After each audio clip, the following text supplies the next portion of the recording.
자, 그럼 이제 문자부터 먼저 하나씩 체크를 좀 해보도록 하겠습니다. 오늘은 이분의 사연을 좀 만나보도록 하겠습니다. 3645번님이 노을이요.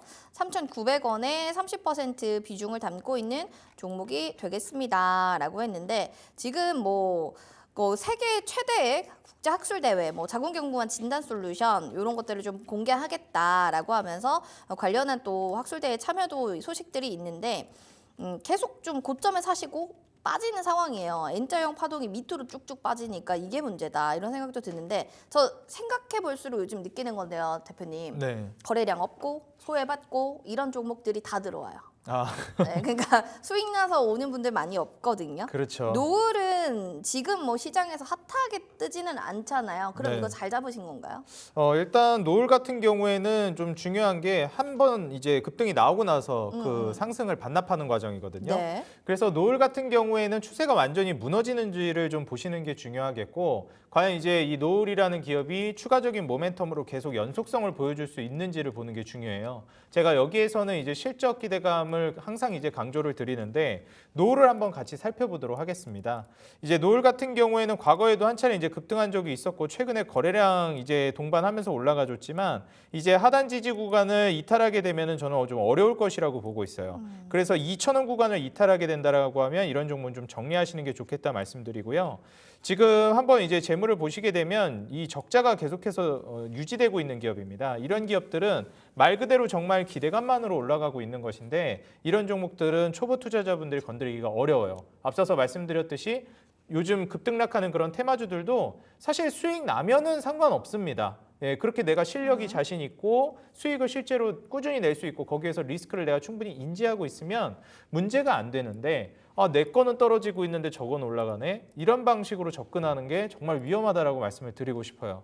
그래서 노을 같은 경우에도 지금 실적을 봤을 때 매출이 아예 안 나올 때도 있었고요. 그리고 2억, 14억, 영업이익이나 순이익 같은 경우에는 70억대, 40억대 지속적인 적자를 내고 있었고 과거에도 계속 적자를 내고 있었던 상황이라 이런 기업들은 저는 초보 투자자분들이 기대감만으로 투자하기 전에 실적이 눈으로 보이는 순간부터 투자를 고려하시는 게 좋겠다 말씀을 드리고 싶어요.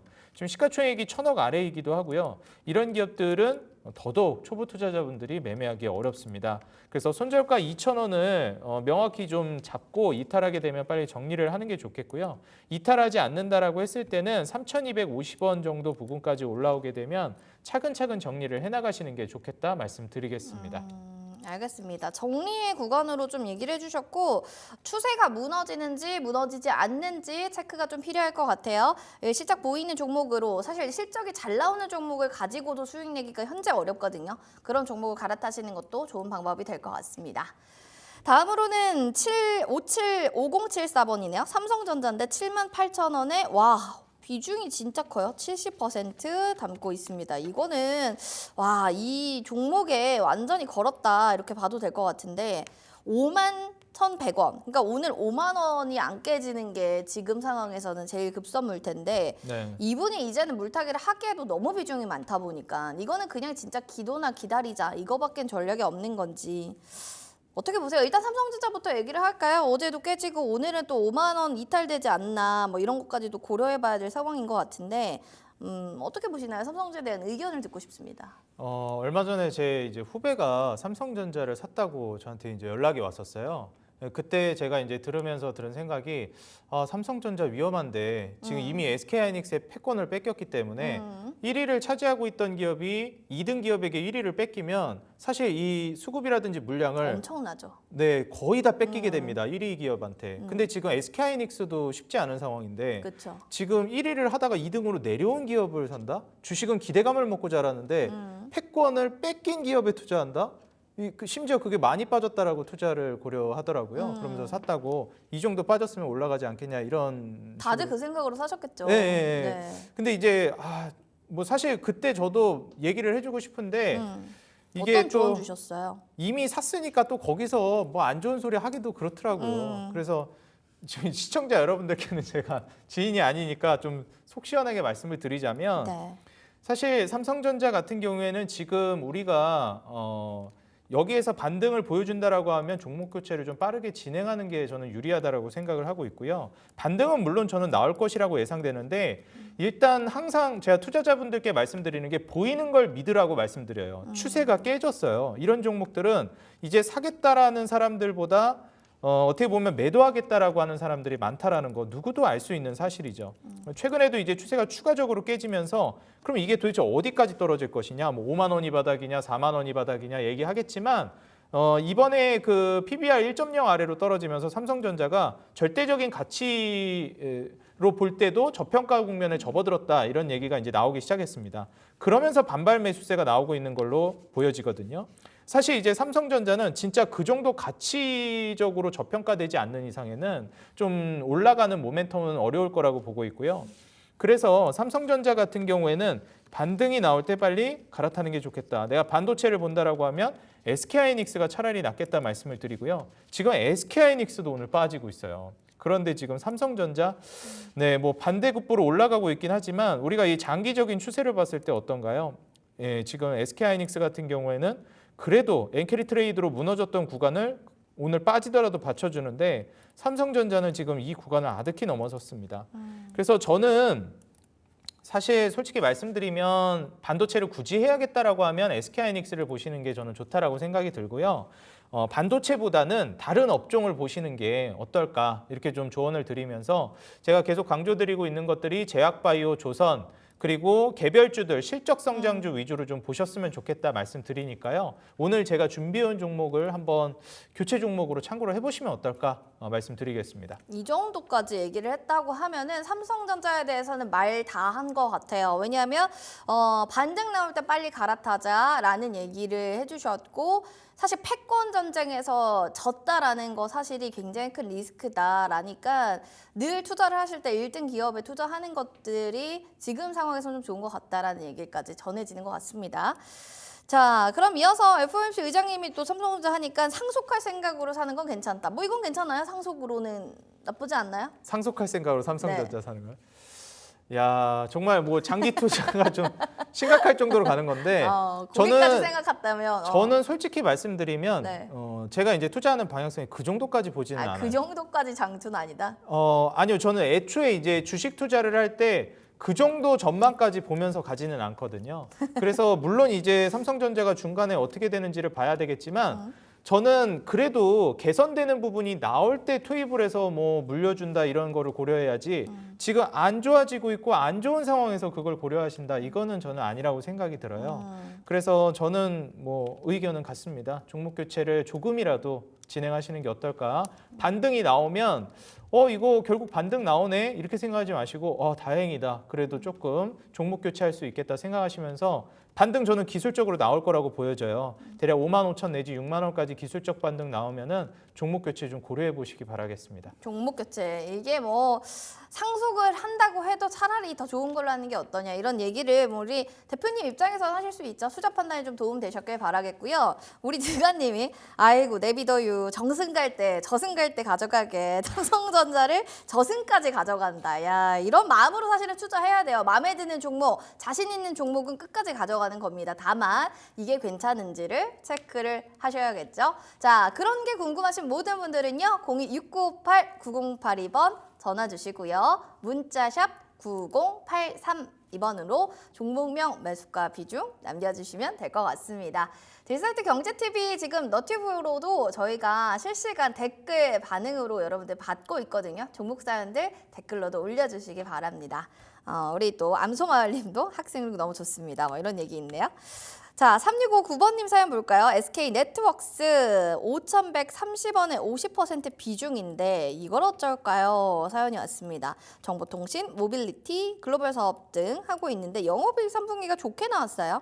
그래서 그런 거죠. 오늘은 뭐 이런 상황에서 뭐 10% 가까이 급등을 한다는 것 자체가 이거 좀 괜찮은 것 같긴 한데 어떻게 보십니까? 일단 오늘 이제 상승은 상당히 긍정적인데 좀 아쉬운 게 또 있어요? 네, 직전 2거래일 동안 무너졌다 반등한 거라 이거는 그럼 그냥 메우는 거다. 네, 좀 메우는 게 맞지 않나 그런 생각이 좀 들고요. 네. 너무 많이 빠져서 좀 기술적 반등도 나온 것 같습니다. 그래서 지금 이제 SK네트워크스 같은 경우에는 과거에 이제 지지 라인을 어느 정도 깰 수도 있겠다 이렇게 좀 보여졌었는데 다행히도 이제 지지를 해줬어요. 그래서 8월 달에 엔캐리 트레이드 나오면서 무너졌던 그 가격대를 지지해줬습니다. 제가 이제 아까 전에 그 SK 하이닉스 말씀드리면서도 얘기했지만 이 삼성전자 같은 경우에는 자꾸 삼성전자 안 좋게 얘기해서 죄송한데 아니에요. 네, 지금 네. 요 엔캐리 트레이드로 시장에 급락 나왔을 때가 이 부분이거든요. SK네트워크스도 이때 급락이 나왔어요. 그러다 반등이 나오고 다시 한번 무너졌다가 여기서 반등을 보여주는, 다시 말해서 엔캐리 트레이드 때 급락 나왔던 주가를 지지해주고 있는 상황이라고 볼 수 있겠습니다. 삼성전자는 여기가 무너지면서 계속해서 주가가 하락했었죠. 그래서 SK네트워크스 같은 경우에는 4,200원을 이탈하게 되면은 매도를 좀 고려하시되 4,200원 이탈하지 않는다라고 하시면은 이 5,500원 라인 위로까지 이제 노려보시는 게 좋겠고요. 이때가 이제 5,500원 가격대가 과거에 저항을 맞기도 했고 한번 돌파한 이후에 지지를 받쳐줬던 구간이기 때문에 5,500원 근처에서 한 번 더 저항을 맞을 가능성은 있어요. 그래서 이 부분부터 서서히 분할 매도 관점을 보신다 생각을 하면 좋을 것 같고요. 이제 기업을 잠깐 보시게 되면 올해 이제 매출이 줄어듭니다. 제가 항상 이제 기업이 주가가 올라가려면 성장 모멘텀이 있어야 되고 그걸 기반으로 해서 실적 컨센서스가 매출이 늘어나는 외형 성장과 그리고 마진율이 올라가는 질적 성장이 유도돼야 된다라고 말씀드렸어요. 올해 이제 7조 9천억으로 작년 9조 대비해서 떨어질 걸로 기대가 되고 있고 내년엔 더 떨어질 걸로 기대돼요. 이제 내후년부터 이제 회복이 전망되고 있는 건데 다행히 뭐 내년부터 영업이익은 회복이 될 걸로 기대되고 있습니다. 23년도에 이제 2,300억대로 영업이익은 꽤 높았거든요. 이제 마진율을 보시게 되면 마진율이 현저히 좀 떨어지고 있어요. 그래서 사실 이제 아무리 뭐 매출이 늘어나거나 이익이 늘어나도 마진율이 떨어지면 주가가 많이 못 가는 경우가 꽤 있어요. 근데 지금 마진율이 1%대, 뭐 0%대 이렇게 자리 잡고 있고 물론 과거에도 그러긴 했지만 이런 부분은 우리가 좀 주의하면서 봐야 되겠다 말씀을 드리겠습니다. 내후년으로 가게 되면서 이제 순이익이 800억대로 증가 전망이 되고 있기 때문에 그래도 기술적 반등 정도는 저는 나올 수 있다라고 보여지거든요.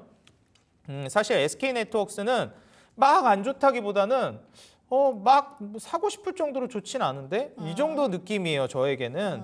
그래서 저는 이제 오늘 막 사고 싶은 종목은 도대체 어떤 종목일까? 제가 오늘 준비해온 종목들이 그런 종목이거든요. 저는 항상 여러분들이 보실 때 제가 얘기한다고 해서 좋게 보지 마시고 저 사람이 저런 부분을 좋게 보는구나. 저런 거를 한번 눈여겨봐야 되겠네. 이렇게 좀 보시면 좋을 것 같아요. 제가 오늘 준비해온 종목들도 이렇게 매출, 외형 성장과 마진율, 질적 성장이 동시에 일어나는 종목군이거든요. 그래서 이런 부분을 예시로서 보여드릴 테니까 한번 비교해 보시는 것도 좋을 것 같습니다. 마진율이나 뭐 기술적, 지금은 기술적 반등 자리로 좀 봐야 될 것 같고, 일단 마진율도 봐야 될 것 같고, 어떤 종목을 좀 봐야 될지, 뭐 이런 재무제표적인 측면들도 이따 잠시 뒤에 또 이 대표님의 시각에서 좋은 종목의 공략주가 또 공개될 예정이거든요. 도대체 뭐가 좋은 거야? 라는 기준이 없으신 분들이라면 잠시 뒤에 공략주를 꼭 한번 체크해 보시면 좋을 것 같습니다. 이어서 저희 또 8175번님께서 K시텍 얘기를 해주셨는데 36,000원은 15% 비중의 종목이에요. 이거 어떻게 볼까요? 이런 사연이 좀 왔습니다. 살펴보니까 반도체 장비 전문 기업이죠. 근데 지금 이 종목은 뭐 현금 부자다. 재무 건전성은 진짜 좋은데 오너 중심인 이 부분들이 좀 감점이 될 수밖에 없는 요인이다. 이런 얘기들이 좀 있거든요. 네. 뭐 일단 뭐 이 얘기를 하기도 전에 뭐 삼성전자 이렇게 빠지고 SK 하이닉스도 맥을 못 치고 하는데 뭐 아우들이 잘 갈 일이 있나? 그렇죠. 네, 저는 이 생각이 드는데 어떻게 보세요? 그래도 좀 뭔가 포인트가 있습니까? 일단 뭐 아주 정확하게 짚어주셨는데 우리가 보통 저는 이제 지표 종목이다 많이 얘기를 해요. 그 업황을 좌지우지할 수 있을 만큼의 영향력을 가진 종목들. 그래서 이제 반도체 하면 SK하이닉스, 삼성전자 이런 쪽이고 제약바이오로 가면 삼성바이오로직스, 뭐 셀트리온 이런 기업들입니다. 사실상 이 기업들이 잘 가냐 못 가냐에 따라서 반도체가 잘 못 가냐, 잘 가냐 혹은 제약바이오가 잘 가냐 못 가냐를 판가름한다라고 볼 수 있겠죠.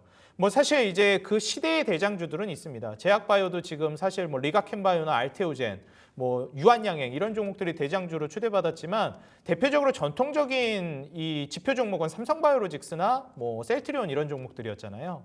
그래서 이런 종목들이 좀 잘 가줘야 그 업종들이 전반적으로 잘 갈 수 있습니다. 근데 지금 아시겠지만 삼성전자 오늘 좀 반등 나오지만 굉장히 최근에 안 좋았고 여전히 우리가 기대를 해볼 수 있을 정도의 반등이 나왔다라고 보기는 어려워요. 심지어 잘 버티고 있던 이제 SK하이닉스도 오늘 이제 무너지는 모습을 보여주고 있습니다.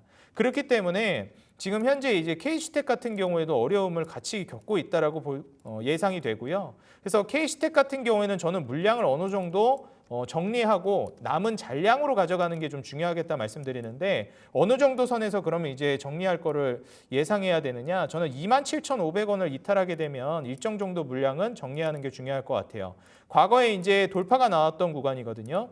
이 저항을 한 차례 맞고 지지해줬던 구간입니다. 그렇기 때문에 이 구간을 이제 이탈한다라고 하면은 일정 정도 물량은 저는 이탈하는 게 좋겠고요. 8월 5일 날 제가 계속 말씀드린 이 엔캐리 트레이드로 급락 나왔던 부분, 저점 구간도 이제 깬 상황이기 때문에 서서히 물량 어느 정도는 정리하는 게 중요하겠어요. 이제 재물을 보게 되면 내년, 내후년으로 갈수록 올해도 그렇고요. 매출, 영업이익, 순이익, 캐파가 모두 증가할 걸로 전망됩니다. 자, 이런 부분은 아주 긍정적이죠. 근데 이제 다만 아쉬운 점은 시가총액이 6천억대라는 점인데 여기에서 이제 이 전망대로 계속 나와줘야 된다라는 거. 이 부채 비율 같은 경우에도 그렇고 굉장히 안정적입니다. 지금 보니까 또 괜찮네요. 주가는 무너졌는데. 네. 그래서 지금 부채 비율 같은 경우는 15% 이하입니다. 우리가 부채 비율이 15% 아래에 있는 종목들을 일반적으로 무차입 구조라고 얘기합니다. 다시 말해서 부채 비율이 15%이긴 하지만 이 정도 수준이면 부채가 없는 거나 다름없다. 다시 말해서 거의 이 정도면 부채 없이 사업을 경영하는 거나 다름이 없다. 이렇게 우리가 평가를 합니다. 15%도 부채 있는 거 아닌가요? 이 정도면 거의 없는 거나 다름없다라고 보통 평가한다라는 거예요. 이제 또 꼼꼼하신 분들도 따지고 들어올 수가 있어가지고 예, 그래서 지금 현재 매출이 늘어나고 있고 3천억대, 4천억대, 6천억대로 영업이익 순이익까지 증가 전망이기 때문에 이 정도 부채 비율에 이 정도 증가 전망 나쁘지 않습니다. 여기에 제가 말씀드렸던 마진율도 보게 되면 마진율이 이제 11%대까지 영업이익률과 순이익률이 떨어지고 있었어요. 원래 잘 나올 때는 뭐 17%대, 13%대 잘 나올 때 뭐 순이익률은 14%대도 나왔습니다. 이렇게 떨어지다 올해부터 이제 회복되고 내년, 내후년으로 가면서 14%대, 13%대가 기대돼요. PER도 이제 7배 수준으로 떨어질 걸로 기대돼서 재무만 봐서는 엑설런트, 아주 좋습니다. 그래서 저는 추세가 만약에 27,500원이 깨지게 되면 눈에 보이는 걸 아주 무시해서는 안 되거든요. 일정 정도는 정리해야 되겠지만 다 정리하는 거는 저는 좀 권장드리지 않겠습니다. 가져가면은 회복할 수 있을 만한 종목으로 기대돼요. 이 실적 컨센서스가 훼손될 정도의 심대한 타격의 악재가 뜨지 않는 이상에는 추세 깨지면 물량 어느 정도만 정리하고 잔량은 꼭 가져가서 수익을 노릴 수 있을 때까지 가져가 보시는 걸 권장드리는데 일단 4만 원 돌파까지는 1차적으로 보시라고 말씀드리면서 그 위로 얼마나 가냐에 따라 분할 매도를 잘 해나가시는 게 중요하겠습니다. 알겠습니다. 저점 좀 깨져서요. 27,500원 깨지면 좀 눈에 보이는 부분들이 좀 무시하지 말아라. 이런 얘기를 해주셨고 그래도 긍정적으로 본다면 그래 끌고 갈 만한 종목이다. 이런 얘기를 해주셨습니다. 참고하시길 바랄게요. 자, 이어서 뭐 여러 가지 얘기들도 있습니다. 오늘 뭐 새로 오신 분들도 진짜 많이 왔습니다. 뭐 주식 컬렉터님도 오셨고 또 카니님 늦게라도 좀 와주셨네요. 그리고 디가님 반갑습니다. 자, 우리 종목 사연들 많이 하고 있어요. 여러분들 뒷사이트 경제TV에 댓글로도 저희 종목 사연들 받고 있으니까요. 문의 남겨주시기 바랍니다. 저희 흥하해운 볼까요? 2,500원에 20% 비중을 들고 계신 분의 사연을 만나보겠습니다. 오늘은 이 종목이 지금 2%대 강세를 보여주는데 사실 바닥에서 이제 올라갈라 말랑 이런 상황이에요. 어닝 서프라이즈가 JMM이 이끌면서 해운주가 동반적으로 지금 분위기가 좀 좋아지는 상황이다. 이런 얘기들이 있는데 해운주 장투로 봐야지 좀 괜찮지 않나? 개별적으로는 저 그렇게 생각을 해요. 왜냐면 네. 좀 많이 빠져 있고 좀 눌려 있어서. 전문가님 시간은 어떠세요? 저는 이제 경기가 어느 정도 회복되는 걸 기대하면서 봐야 된다 생각하거든요. 근데 지금 시장에 불경기 모멘텀이라든지 심리 자체가 너무 팽배해져 있어요. 사실 이제 우리가 기준금리를 인하하기 시작하면 이제는 경기가 좋아질지도 모르겠다라고 생각하면서 시장은 그 심리를 먼저 선반영하는 경우가 많거든요. 근데 이번에 변수가 하나 생겼습니다. 그게 뭐냐면 바로 이제 트럼프 당선이에요. 이제 트럼프가 당선되면서 뭐 이제 내년부터 본격적으로 정책을 시행하겠지만 지금 시장에서 해석하고 있는 부분은 뭐냐면 자국 우선주의 이런 부분들이 굉장히 크다라고 보고 있고요. 여기에서 이제 생겨나고 있는 부분들이 뭐냐면 트럼프 정권 하에서는 지금 재정 적자를 유도해가지고 유동성을 풀어주려고 하고 있어요. 자, 그렇게 되면은 결국에는 재정 적자를 통해서 미국 경기는 살릴 수 있을지 모르겠지만 주변국들이 피해를 볼 수 있습니다. 자, 왜 그러냐면 이 재정 적자가 결국 나오면서 이제 유동성으로 경기를 살리는 정책을 쓰겠지만 중요한 건 그 적자를 메꾸기 위해서 관세를 올린다든지 주변국들 뭐 미국이 이제 무역이나 수출을 통해서 분리했던 국가들에게 전가하려고 하는 스탠스를 취하고 있다라는 거죠. 자, 그러면 그렇게 됐을 때 주변국들은 계속해서 불경기 모멘텀에 좀 떨 수밖에 없습니다. 이렇게 됐을 때는 해운 물류 쪽이 이제 활성화되기가 좀 어렵고요. 제가 항상 말씀드리지만 공급 충격이 물론 어마무시하게 크면 모르겠지만 수요를 기반으로 움직이는 가격이 더 영향력 있고 진짜다 이렇게 많이 말씀을 드려요.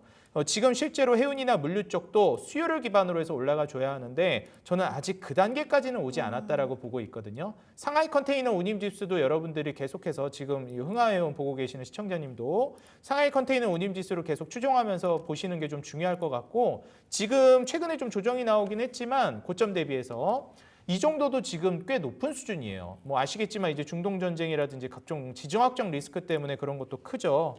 저는 장기적으로 봤을 때는 올라갈 여지가 있다라고 보고 있어요. 왜냐하면 불경기라는 건 영원할 수 없잖아요. 결국 언젠가는 호경기가 오기 때문에. 근데 그런 관점으로 본다라고 하면 저는 자동차를 보는 게 조금 더 안정적이라고 보거든요. 제가 시청자분들께 말씀드리고 싶은 건 해운 물류라는 업종 자체가 투자하기에 난이도가 굉장히 높아요. 그렇기 때문에 초보 투자자분들은 이거를 하지 마셔라 이런 개념보다는 난이도가 높다 그리고 예측 가능하기가 굉장히 어렵다라는 걸 인지하시고 투자하셨으면 좋겠어요. 내가 그 정도 실력이 되고 그 정도 나는 실제로 이런 업계에서 몸담고 있다. 그러면은 뭐 투자할 법하죠. 해운물류 쪽에서 일하고 계시면. 근데 그런 게 아니면 난이도가 높다라는 걸 꼭 주의하시고 말씀드렸던 불경기를 타파하는 걸 노린다면 자동차 쪽을 보는 게 더 유리하겠다. 일단 흥하해운 차트랑 이제 기술적으로 한번 보고 그 다음에 기업 분석 재무를 보도록 하겠습니다. 흥하해운 같은 경우에 지금 기술적으로 1차적으로는 차트가 한번 2,500원이 무너지면서는 추세가 깨졌다라고 볼 수 있겠습니다. 그리고 나서 이제 2차적으로 과거 이제 지지라인으로 이제 받쳐졌던 2,000원 가격대가 무너지면서 한 번 더 깨졌다라고 볼 수 있겠는데 지금 상황에서 보게 되면 저는 기술적으로 흥하해운은 완전히 무너졌다라고 보고 있어요.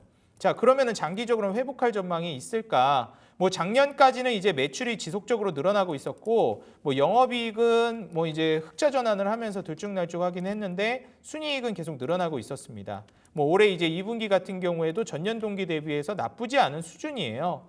자, 그런데 이제 여기에서 추가적으로 우리가 봐야 될 만한 부분은 이제 마진율. 마진율 같은 경우에도 절대적인 수치를 따져봤을 때 나쁘지는 않습니다.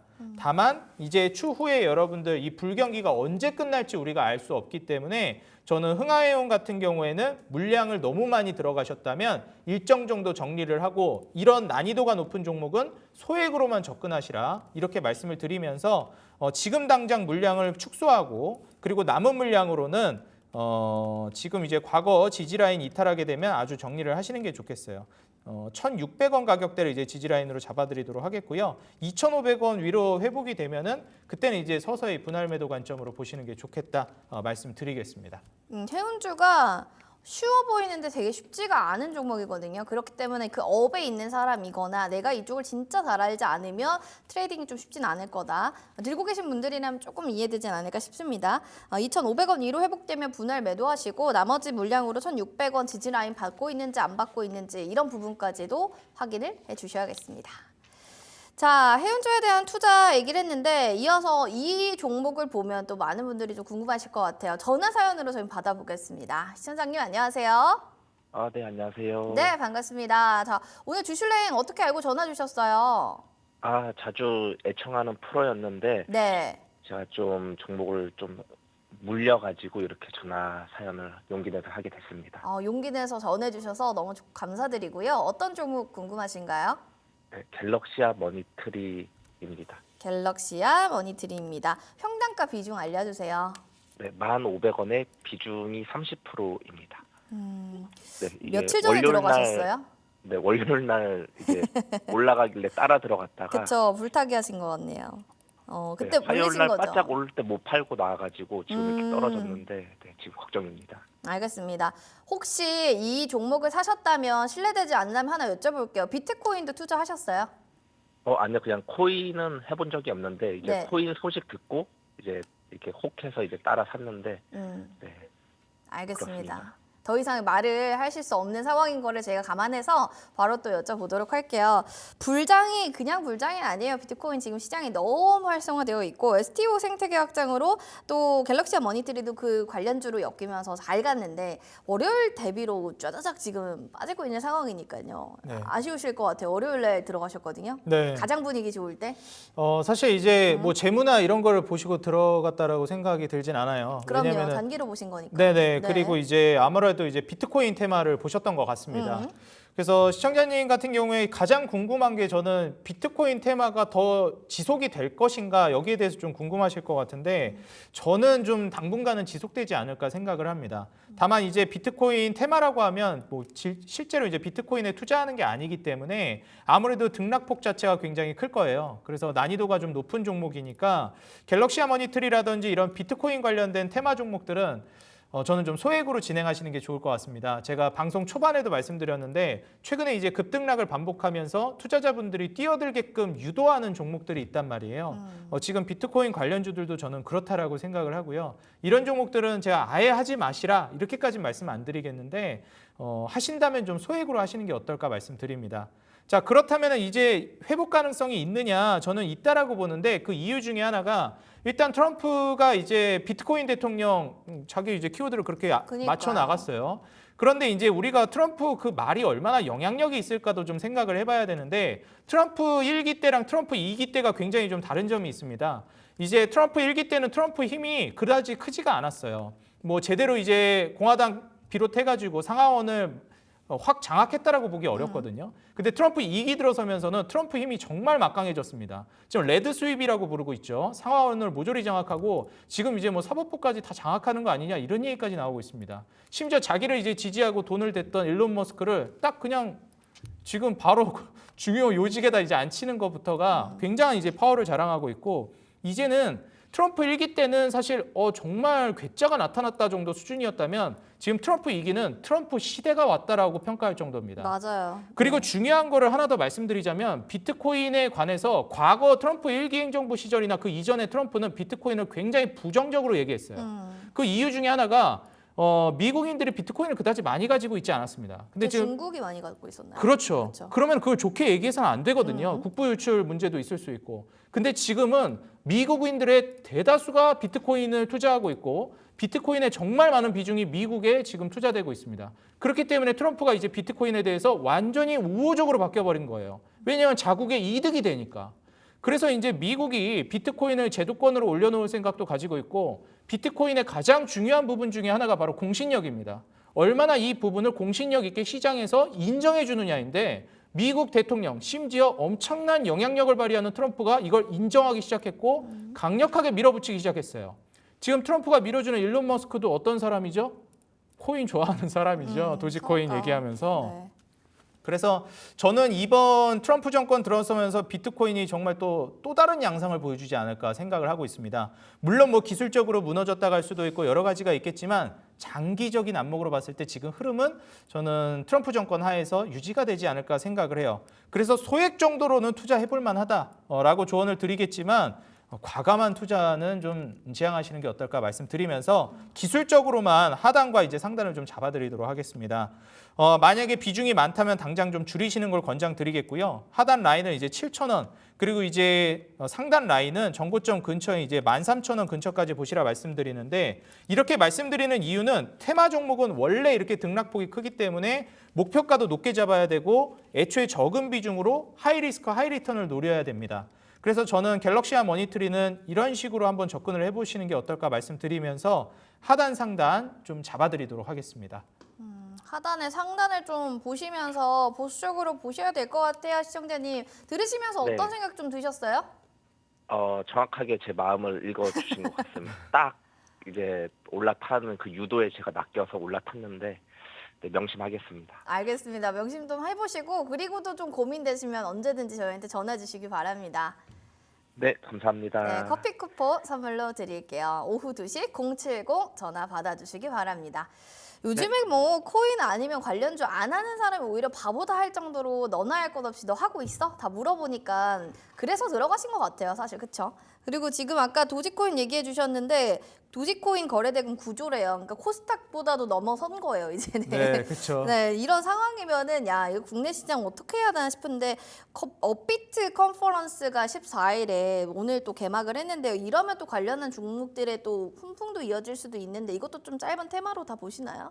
네, 저는 뭐 테마성으로는 여전히 투자할 메리트는 있다고 봐요. 근데 이런 또 위험성이 있다. 뭔가 물리고 하니까. 그렇죠. 뭐 다만 근데 이제 사실 테마라는 것도요. 우리가 이제 봤을 때 좀 위험하긴 하지만 이 리스크를 감내하더라도 투자 해봄직한 그런 매력이 있는 섹터가 있고, 그쵸. 야 이건 진짜 그냥 테마다 이런 게 있어요.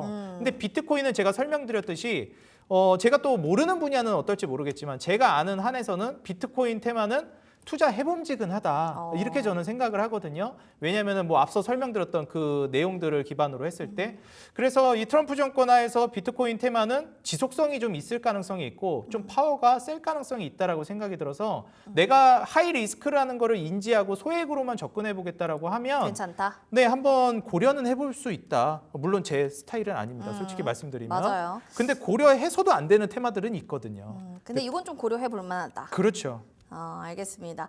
하이 리스크지만 조금만 투자한다면 나쁘진 않다. 테마 안에서도 투자 해봄직한 테마는 비트코인 이렇게 정리를 하겠습니다.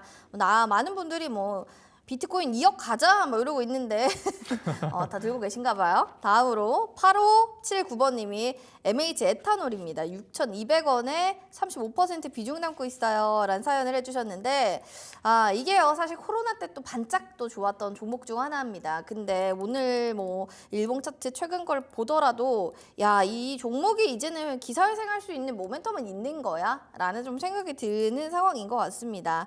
어떻게 보셨어요? 지금 상황의 이 종목을 좀 지금 손실권에 있는 종목인데요.